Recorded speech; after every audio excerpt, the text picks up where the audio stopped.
सादर नमस्कार, सादर जय जिनेंद्र। क्षमा ब्रेकिंग जैन न्यूज प्रतिदिन प्रातः दोपहर एवं रात्रि में देश भर से संपूर्ण जैन समाज से संबंधित सही और सकारात्मक समाचारों के लिए देखना और सुनना न भूलें। साथ में आपसे विनम्र निवेदन है कि यदि आपने इस चैनल को सब्सक्राइब नहीं किया है तो कृपया अवश्य कीजिए और शेयर और लाइक करके धर्म प्रभावना में सहयोगी एवं सहभागी बनिए। तो आचार्य श्री, मेरा प्रश्न ये है कि आपके वैराग्य का कोई ऐसा मुझे वृत्तांत सुनाए सभी को जो आपको विराग सागर महाराज जी को देख के हुआ।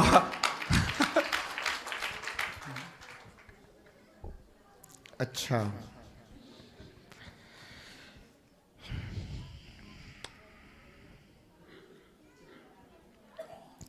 भाई हरित जी ने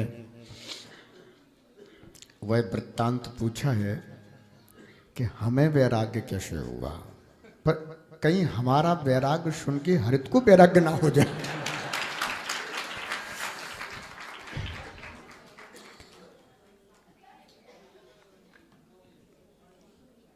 जतारा, जिला टीकमगढ़, एमपी।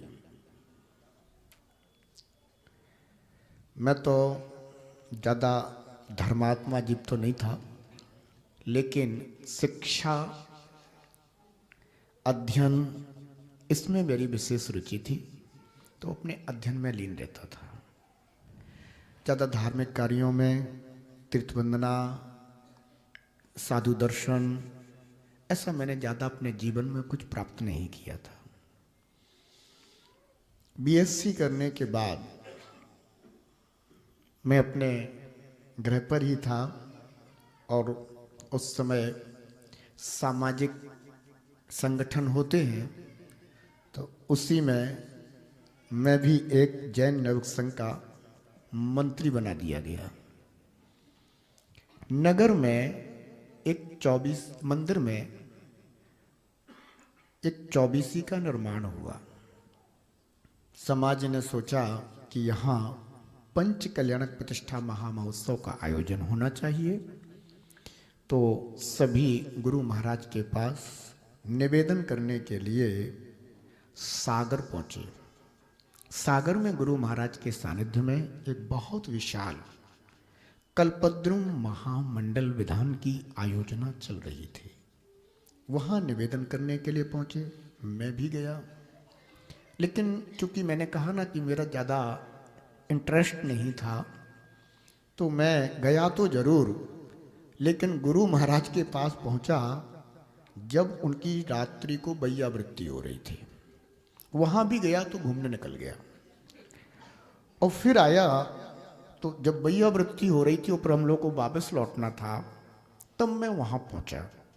गुरु महाराज की बैयावृत्ति हो रही थी। मेरे मन में ऐसी सोच रहती थी, साधुजन होते हैं, बहुत गंभीर होते हैं, और कहीं कोई गलती हो गई, उनने कुछ बोल दिया तो श्राप बन जाता है, फिर पता नहीं मेरे जीवन का क्या होगा।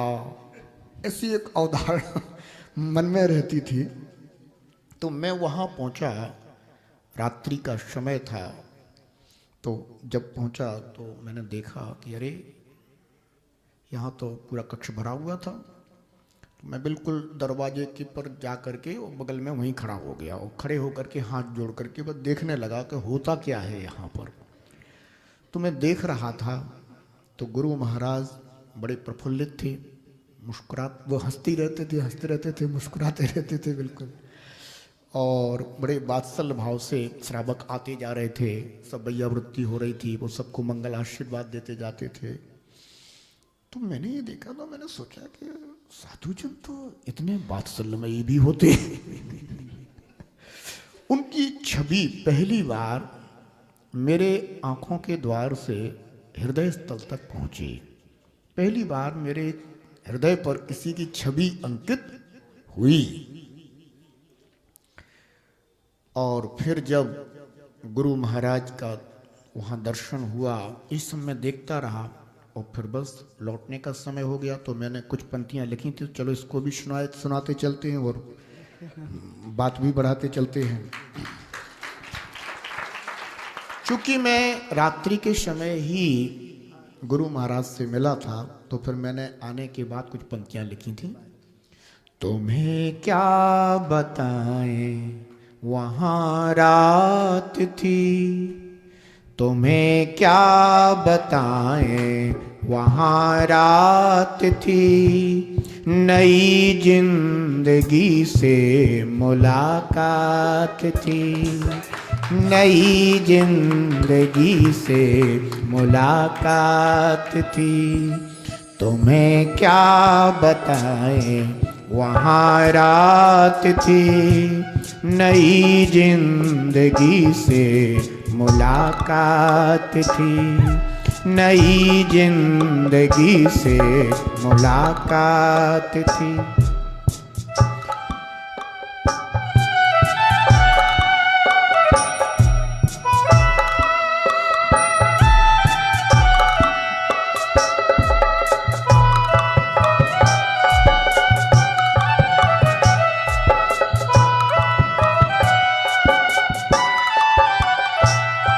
खड़ा था बड़ा काफिला दर्श को, खड़ा था बड़ा काफिला दर्श को, हुआ दर्श कैसे कहें हर्ष को, हुआ दर्श कैसे कहें हर्ष को। नज़ाकत से पहली सजी रात थी, नज़ाकत से पहली सजी रात थी, नई जिंदगी से मुलाकात थी, नई जिंदगी से मुलाकात थी। तुम्हें क्या बताएं वहाँ रात थी, नई जिंदगी से मुलाकात थी।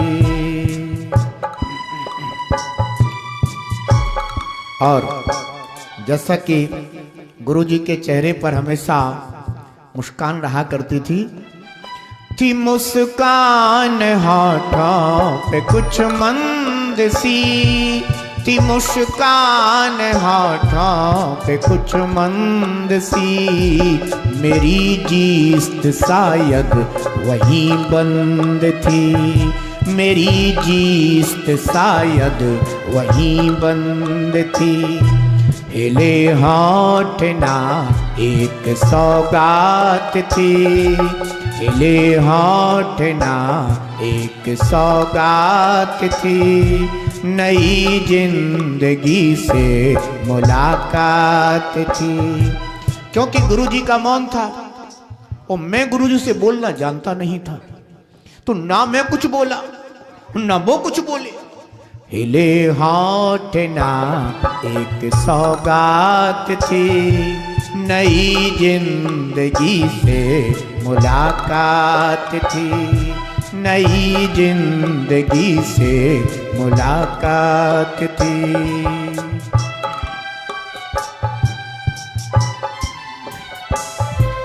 था स्नेह नजरों में कुछ जादुई, था स्नेह नजरों में कुछ जादुई, जो देखा तो बस आरज़ू मिल गई, जो देखा तो बस आरज़ू मिल गई। नजर ने नजर से ही कुछ बात की, नजर ने नजर से ही कुछ बात की, नई जिंदगी से मुलाकात थी, नई जिंदगी से मुलाकात थी। तुम्हें क्या बताएं वहाँ रात थी, नई जिंदगी से मुलाकात थी, नई जिंदगी से मुलाकात थी। और फिर इतनी देर गुरु महाराज को मैं देखता रहा, वो भी मुझे बार बार देखते, सोचते कि शायद हो सकता है वो ये सोचते हो कि शायद ये लड़का अब आएगा भैया व्रती करने, पर मैं ना गया। मैं तो यही सोचता था कि कहीं कोई गड़बड़ हो गई वो कहीं दे दिया तो फिर क्या होगा। इसलिए दूर से ही टुकर टुकर देखता रहा और जैसे सब लोगों ने कहा अब चलेंगे अपन, तो कहा, चलो नमोस्तु चलो चल दिए। पर मैं जब वहां से लौटकर आया, घड़ी भर मिले घर को आने लगे, घड़ी भर मिले घर को आने लगे, वो यादों में आकर बुलाने लगे, वो यादों में आकर बुलाने लगे। वो यादें समर्पण की बरसात थी, वो यादें समर्पण की बरसात थी, नई जिंदगी से मुलाकात थी, नई जिंदगी से मुलाकात थी। तुम्हें क्या बताएं वहाँ रात थी, तुम्हें क्या बताएं वहाँ रात थी, नई जिंदगी से मुलाकात थी, नई जिंदगी से मुलाकात थी। और फिर मैं वापस अपने गृहनगर आ गया। समय का करीब 1-1.5 माह का अंतराल था बीच में। गुरु महाराज ने डेट दे दी, उसके अनुसार पंचकर्ण प्रतिष्ठा महामहोत्सव सुनिश्चित हो गया। गुरु महाराज के आने का बीच में टाइम था तो मैं फिर अपनी लाइफ में चला गया। फिर जब गुरु जी का बिल्कुल आने का समय हुआ, प्रवेश होना था, तो मन में आया आज तो आचार्य जी का प्रवेश हो रहा है, चलो अपन भी चलेंगे। तो उनको लेने के लिए पहुंच गए। जहाँ पर गजरत होना था उस तरफ पंचकल्याणक तो होता ही है बुंदेलखंड में, लेकिन पंचकल्याणक के साथ साथ वहाँ गजरत की फेरी होती है। तो त्रय गजरत महोत्सव का कार्यक्रम था, 3 गजरत वहाँ पर चल रहा थे। प्रथम बार, बहुत वर्षों बाद वहाँ प्रथम बार पंचकल्याणक एवं गजरत महोत्सव का आयोजन होने जा रहा था। आचार्य महाराज आए और उनका गजरत ग्राउंड पर ही 5-10 मिनट का प्रवचन हुआ। गुरु महाराज ने, अब देखो मैंने पहली बार लाइफ में मैंने किसी साधु का प्रवचन सुना, वो भी 10 मिनट का, जो आचार्य महाराज ने उस समय बोला। तो और तो कुछ समझ में नहीं आया, बस इतनी सी बात समझ में आई कि अगर भरना है तो खाली होना पड़ेगा। उनके प्रवचन का सार मैंने इतना समझा कि भरना है तो खाली होना पड़ेगा, सद्गुणों से भरना है तो दुर्गुणों से खाली होना पड़ेगा। ये सार लेकर के मैं वहां से चला गया। अब गुरु महाराज चूंकि नगर में आ चुके थे, संध्या का समय, रात्रि का समय हुआ, 8 साढ़े 8 बजे। तो मैं लगभग रोज ही ताश खेलने के लिए जाता था।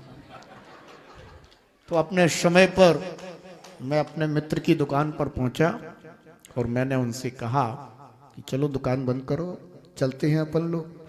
तो उसने भी दुकान बंद की और फिर बोला अपने नगर में इतना बड़ा संघ आया है। उस समय गुरु महाराज के साथ करीब होंगे 10-12 साधु होंगे, 95। तो लगभग ऐसे साधु तो रहे होंगे। तो बोला कि चलो अपन भैया वृत्ति करने चलते हैं पहले, फिर खेलने चलेंगे। तो मैंने भी सोचा कि चलो चलते हैं, अपने नगर में आए हैं। तो मैं भैया वृत्ति करने पहुंच गया। जैसे ही पहुंचा तो वहां तो पहले से ही भीड़ लगी हुई थी, क्योंकि पहली बार नगर में संघ आया था। हाँ, जैसे धक्के खाते खाते तो वहां तक पहुंचा वो जैसे ही जाकर के गुरु महाराज के पैर पकड़े तो हमारे मित्र ने कह दिया, आचार्य श्री ये आलू खाते हैं। और जैसे ये कहा तो अब मैं तो लौकिक शिक्षा ही प्राप्त की थी और स्थिति ये थी कि कभी 10 लक्षण में भी आलू नहीं छोड़ते थे हम तो। घर के लोग कहते थे ये पता नहीं कहाँ से आए हैं, कौन सी गति से कौन सी योनि से आए हैं, हमारे घर में पैदा हुए हैं। कि 10 लक्षण पर में तो कम से कम सब लोग ऐसे अभक्ष सेवन करना छोड़ देते हैं। तो माँ बनाती नहीं थी उन दिनों में, उनका सब त्याग रहता, उनके व्रत चलते थे, तो हम ही अपनी सब्जी बना लिया करते थे, लेकिन छोड़ते नहीं थे। अब जैसे ही कहा कि आलू खाते हैं ये, तो आचार्य महाराज ने देखा, आचार्य ने ऐसा कर दिया उन्होंने। ऐसे दूर उसी रूम में एक जगह छुल्लक जी बैठे हुए थे, संकेत कर दिया, जाओ छुल्लक जी की भैया भक्ति करो। मैंने मन में सोचा, मैं खड़ा हो गया, मैं गया नहीं, मैं वहीं खड़ा खड़ा सोचने लगा, पहली बार तो आया और पहली बार में ही सबके सामने बड़ी तौहीन हो गई।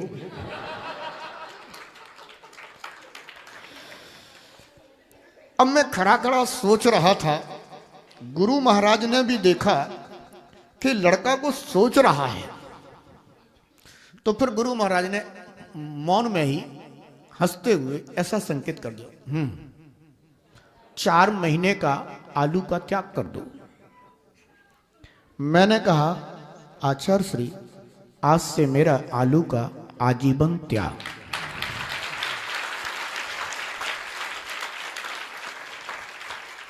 अब हमको अनुमति मिल गई, मैंने फिर पैर पकड़ा और जैसे ही पैर पकड़ा तो मित्र ने कहा, आचार्य श्री ये रात्रि में भोजन करते हैं।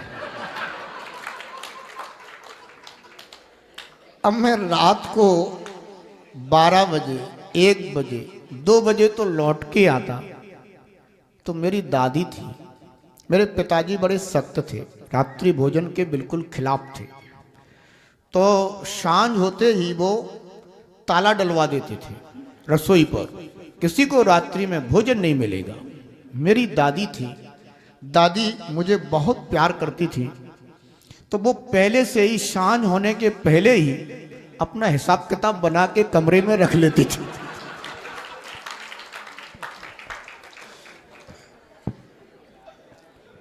अब गुरु महाराज ने संकेत किया, फिर उन्होंने ऐसा करा कि 4 महीने के लिए त्याग कर दो। तो मैंने सोचा कि अब करना ही है, तो मैंने कहा, आचार्य से आज से मेरा आजीवन रात्रि भोजन का त्याग। अब मेरे ये 2 नियम हो गए। मैंने बैयावृत्ति करी, बैयावृत्ति करके और मैं जैसे ही बाहर आया, रोज खेलने जाता था, अब तो पूरा मूड ऑफ ही हो गया, सीधा घर गया और जाकर सो गया। फिर सुबह उठा, एक दिन गजरत ग्राउंड पर ही जा रहा था, और सुबह की घटना कुछ दूसरी थी, अब टाइम हो रहा है। तो शाम को मैं फिर गजरत ग्राउंड जा रहा था, तो क्या हुआ कि एक बस स्टैंड पड़ता था बीच में, तो सब जगह कोई ना कोई हलवाई की दुकान तो प्रसिद्ध रहती ही है।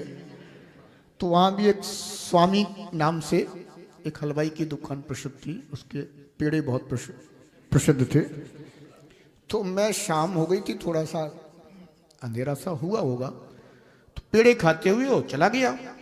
और जब मैं लौट के आया और सोया, तो सोते समय मुझे ध्यान में आया रात्रि को कि मैंने शाम को पेड़े खाए, उसमें तो अंधेरा सा हो गया था और मैंने तो नियम ले लिया था, मुझको लगा एक नियम टूट गया। मैं दूसरे दिन आचर्षी के पास पहुंचा। मैंने कहा आचर्षी प्रायश्चित लेना। आचर्षी ने देखा हमको, ये तो वही लड़का है। तो मिल गया 1 मिनट का टाइम। बोलिए। आचर्षी मैंने वो नियम लिया था, मेरा रात्रि भोजन का त्याग का नियम था। मैंने उस समय आपसे कुछ भी नहीं बोला कि रात्रि में मेरा किस चीज़ का छूट है या किस चीज़ का त्याग है। तो मेरा तो सब कुछ त्याग हो गया। तो मैंने ऐसा ऐसा पेड़े खा लिए थे, आप मुझे प्रायश्चित दे दीजिए। तो आचर्षी मुझे देख करके पहले तो बहुत हंसने लगे, फिर उन्होंने हमको एक प्रायश्चित दे दिया। फिर मैं आ गया। अब मैं मन में सोचने लगा, बड़े भाई की शादी हो चुकी थी और मैं भी लगभग 22 वर्ष का हो गया था जब तक। तो शादी की चर्चाएं होने लगी थी। मैंने मन में सोचा, मैंने उस समय तक ये नहीं जानता था कि शादी दिन में भी हो सकती है। क्योंकि मैंने जितनी शादी देखी थी सारी रात्रि में शादी देखी थी। अब मैं मन में सोचने लगा कि अब मेरी अगर शादी होगी तो फिर मैं द्वार पर पहुंचूंगा। वहां पहुंचूंगा तो सबसे पहले वो मुख मीठा कराया जाएगा। और जैसे मुख मीठा होगा तो मेरा नियम टूट जाएगा।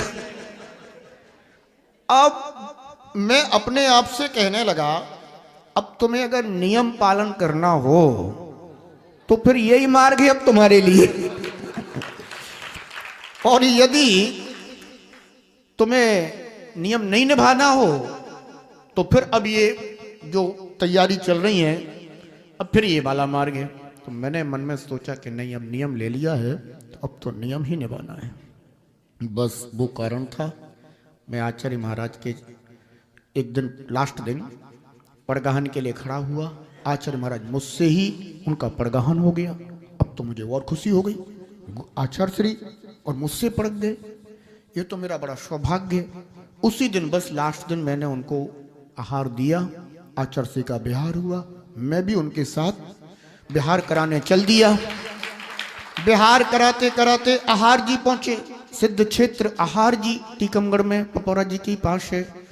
मनोज्ञ प्रतिमा है, शांतिनाथ भगवान की बड़ी मनोज्ञ प्रतिमा है, अद्भुत प्रतिमा है। वहां पहुंचे। वहां जाने के बाद फिर मैंने अपने एक मित्र से मैंने सोचा कि अब घर वालों को कैसे बुलाएं। आचार्य से कहेंगे कि हमें व्रत दे दो, आचार्य से कहेंगे कि तुम्हारे परिवार के लोग कहाँ हैं, तो वो मना कर देंगे। तो हमने अपने घर वालों से के लिए समाचार भिजवा दिया एक मित्र से कि घर पे कह देना कि हमने व्रत ले लिया है और हम संघ में शामिल हो गए हैं, तो जल्दी आ जाएंगे। जैसे ये समाचार पहुंचा वो लोग आ गए। इधर मैंने मन में सोचा कि अगर मैंने आचार्य से कहा कि आप हमें नियम दे दो, व्रत दे दो, आचार्य ने हमसे पूछ लिया कि तुम्हें धर्म का कितना ज्ञान है, तुम्हें धर्म का क्या आता है, और हमने कह दिया मुझे कुछ नहीं आता है, तो वो तो कहेंगे चलो फिर अभी पहले कुछ धर्म का सीख के आओ। तो वहीं पर एक दुकान लगी थी जहाँ पर धार्मिक पुस्तकें उपलब्ध थीं। तो मैंने उसमें से एक छेडाला खरीदी। छेडाला ग्रंथ खरीद करके मैंने उसकी, अब पढ़ने में तो होशियार था ही मैं, सो पहली ढाल मैंने कंठस्थ कर ली। रात भर में पहली ढाल कंठस्थ कर ली। और अब मैंने मन में सोचा कि अब अगर आचार्य के पास जाऊंगा, आचार्य पूछेंगे तुमको क्या आता है, तो कह दूंगा मुझको छेडाला आता है। वो कहेंगे, अगर उन्होंने कह भी दिया कि सुनाओ छेडाला, तो पहली ढाल सुना दूंगा। अब इतना तो टाइम उनके पास भी नहीं होगा कि छेडाला पूरी सुने। तो पहली ढाल कंठस्थ कर ली। इधर परिवारजन आ गए, सभी लोग आ गए, सभी लोग मना करने लगे, ये कोई तरीका है, हमने कैसे के लिए पढ़ाया लिखाया था, और अब तो तुमको घर चलना पड़ेगा। अब मेरे कॉलेज लाइफ के जो भी मित्र थे उनको भी जैसे ही पता चला, वे भी बहुत सारे आ गए। हम में ऐसा तो था कि पेपर देके आया तो सीधा मैं टॉकीज जाता था, और कभी कभी तो 300-300 कंटिन्यू देता था। तो सारे मित्र आ गए, कोई कहे उस टॉकीज में वो पिक्चर लगी है, उस टॉकीज में वो पिक्चर लगी है। हाँ, अब मुझको किसी की बात में कोई इंटरेस्ट, कोई आनंद ना, कोई रुचि नहीं। फिर मैं गया, जब मेरे पिताजी मुझसे कहने लगे कि अगर तुम ऐसे नहीं चलोगे तो मैं आचार्य की रिपोर्ट लिखवाऊंगा कि वो हमारे बच्चे को भगा के ले आए। मेरी दादी बोली, वो मुझसे बहुत प्रेम रखती थी, तो मेरी दादी बोली बेटा मैं तो यहीं जान दे दूंगी। तो मैंने कहा दादी अगर यहां जान भी चली गई ना तो सिद्ध क्षेत्र उद्धार हो जाएगा। कोई भी मानने को तैयार नहीं। तो फिर मैंने एक श्रीफल लिया। शाम के लगभग 7 बज रहे होंगे, हम भगवान के शांतिनाथ भगवान के चरणों में पहुंचे और जाकर के हमने एक श्रीफल भगवान के चरणों में भेंट किया और भगवान से कहा कि भगवान मैंने पक्का मन बना लिया है कि मैं इसी मार्ग पर निकलूंगा। परिवारजन तैयार नहीं है और मैं इसी मार्ग पर निकलूंगा। अब मेरा मन तो है, अब आप ही कुछ कृपा करो, आप जाने, अब आपका काम जाने। भगवान से बोल के आ गया। मैं सुबह उठा और मैंने देखा पिताजी तैयार, दादी तैयार, बड़े भाई परिवारजन सब तैयार। पिताजी खुद कहते हैं मुझसे बेटा अब अगर तुम नहीं मान रहे हो तो तुम्हें व्रत ही लेना है, तो कब चलना है आचार्य श्री के पास। अरे हमने कहा चमत्कार हो गया। आहार जी के बड़े बाबा का चमत्कार हो गया। वे खुद ही मुझसे आगे होकर कहने लगे। फिर मैं बस आचार्य महाराज के पास गया और जाकर के मैंने निवेदन किया कि आचार्य श्री ये हमारे पिताजी, ये माँ, ये हमारे पूरा परिवारजन है, हम आपसे व्रत लेना चाहते हैं और संग में रहना चाहते हैं। तो आचार्य महाराज ने कहा कि कितने समय का व्रत लोगे। तो मैंने तो सारे व्रत आजीवन लिए थे। तो मैंने कहा आचार्य मैं आजीवन व्रत लेना चाहता हूँ। आचार्य ने कहा कितने वर्ष की उम्र है तुम्हारी। मैंने कहा लगभग 22 की ओर है। बोले अच्छा, तो अभी आजीवन नहीं देंगे। तो मैंने कहा कि फिर 5 साल का दे दो। बोले नहीं अभी 5 साल का भी नहीं देंगे। तो हमने कहा आचार्य आपको जितना उचित लगे फिर उतना दे दो। तो बोले 2 साल का ले लो। 2 साल का उन्होंने मुझे व्रत दे दिया। मैंने अपना श्रीफल अर्पित कर दिया। अब चूंकि अचानक ही तो व्रत ले लिया और संघ में भी शामिल होना था, तो फिर आचार्य से बोले अब क्या, तो संघ में रहोगे घर जाओगे। मैंने कहा मैं संघ में ही रहूंगा आचार्य से, अब मैं घर नहीं जाऊंगा। बोले कपड़े धोती दुपट्टे तो हैं ही नहीं। तो फिर उस समय ब्रह्मचारी थे, तो एक ब्रह्मचारी जी के उनको बुलाया उनने, उनके पास उनके पुराने कपड़े रखे थे। तो एक धोती दुपट्टा उनने उसी में से हमको दिलवा दिया और बोले कि शाम तक फिर कपड़े आ जाएंगे। तो बस फिर थोड़ी देर में और कपड़े आ गए। हमने अपने कपड़े पैंट शर्ट सब वहीं छोड़ दिए और संग में शामिल हो गए।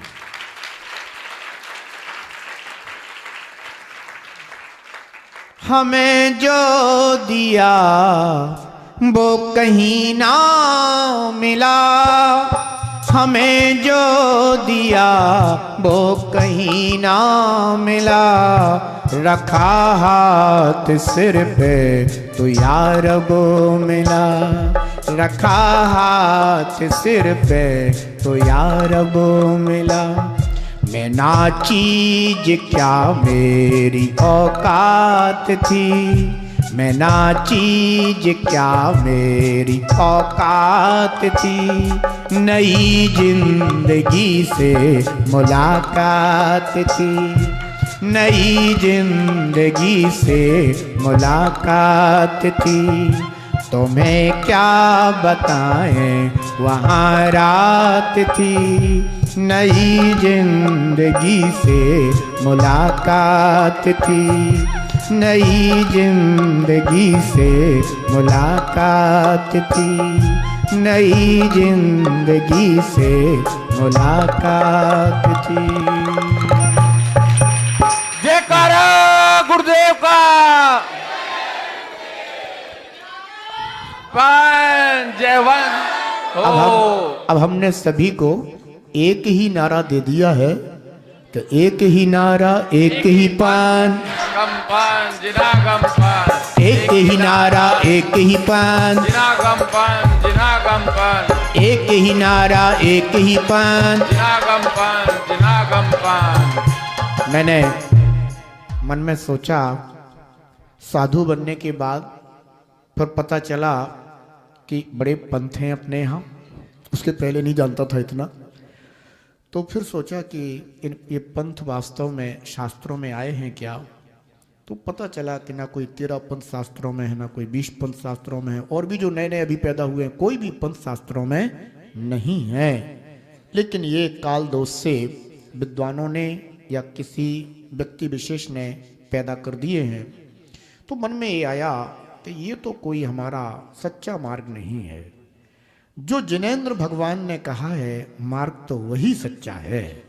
तो इसलिए फिर मैंने स्वयं अपने भाव ये सोचे कि जिन यानी जिनेंद्र भगवान, आगम यानी भगवान की वाणी यानी शास्त्र, तो जिन जिनेंद्र देव यानी देव, आगम यानी शास्त्र, और पंथ यानी रत्नत्रय मोक्ष मार्ग। तो यही जिनागम पंथ है और मैं भगवान के द्वारा बताए हुए मार्ग पर चलने वाला हूं। तो श्रवण और श्रावक ये दोनों ही भगवान ने मार्ग बताए हैं। तो जिनागम पंथ यानी श्रवण और श्रावक का मार्ग जो जिनेंद्र भगवान की वाणी में आया है। इसलिए मैंने उसी समय से फिर सोचा कि भैया हम ना 13 पंथी, ना 20 पंथी, ना दिगंबर, ना अन्न अंबर, हम तो हैं केवल जिनागम पंथी। तो जिनागम पंथ हो। इसलिए यह देव शास्त्र गुरु का मार्ग है। हम सब देव शास्त्र गुरु के मार्ग पर चलने वाले हैं, उन पर आस्था रखने वाले हैं। इसलिए हम सबसे ये कहते हैं कि भैया ये झगड़े छोड़ो, समाज को एक करना है। तो आज उन पंथों की जरूरत नहीं है। अगर कोई पंथ है तो वो है जिनागम, एक ही पंथ, ठीक है ना। तो देव शास्त्र गुरु के द्वारा बताए हुए मार्ग पर हम चलें और हम सब एक रहे, जैन समाज को संगठित करें, एक दिशा दें, जिससे आने वाली पीढ़ी को इन पंथों का बंटवारा प्राप्त ना हो और एक सूत्र में चल करके हम जन धर्म की प्रभावना करते रहे। इस भावना के साथ ओम ह्रीं श्री आदिनाथ जिनेंद्राय। Kshama breaking Jain news YouTube channel पर विज्ञापन देकर धर्म प्रभावना में बने सहभागी। विज्ञापन देने हेतु संपर्क कीजिए मोबाइल नंबर 9026900740 एवं समाचार एवं वीडियो भेजने हेतु WhatsApp number 9335236222। Kshama breaking Jain news YouTube channel देखने के लिए आपको बहुत बहुत धन्यवाद। सादर प्रणाम, सादर जय जिनेंद्र।